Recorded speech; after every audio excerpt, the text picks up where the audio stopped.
Yung mga dragon nila basta. May magpe-perform. Ayan na, maglagay na yung pera.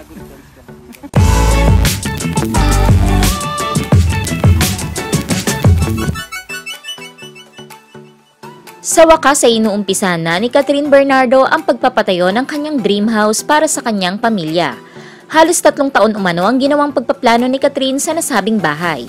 Sa ibinahaging mga larawan ni Catherine sa Instagram, sinabi niya na I still can't believe it's finally happening. Present naman sa groundbreaking ceremony ang kanyang boyfriend na si Daniel Padilla, gayon din ang buong pamilya ni Catherine.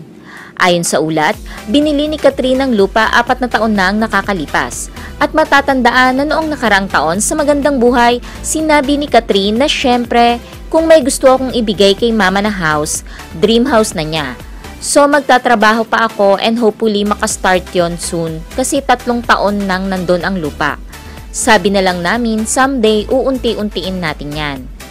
Inulan ng pagbati sa panibagong achievement si Catherine at excited na rin ang mga tagahanga niya sa kalalabasan ng kanyang dream house.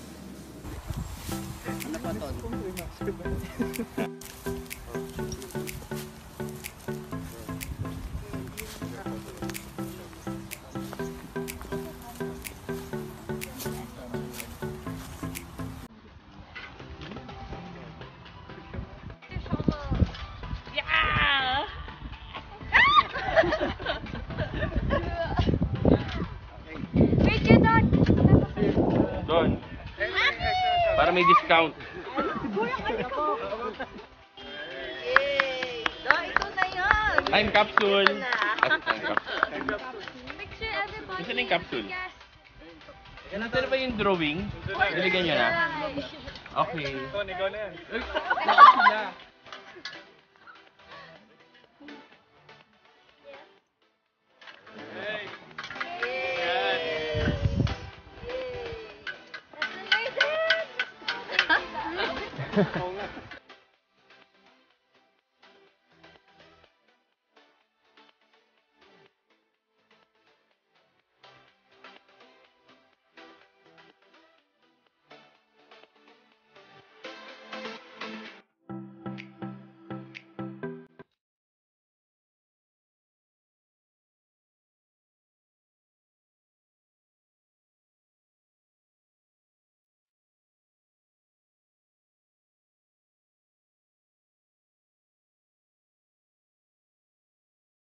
Thanks for watching. Please like, comment, and subscribe.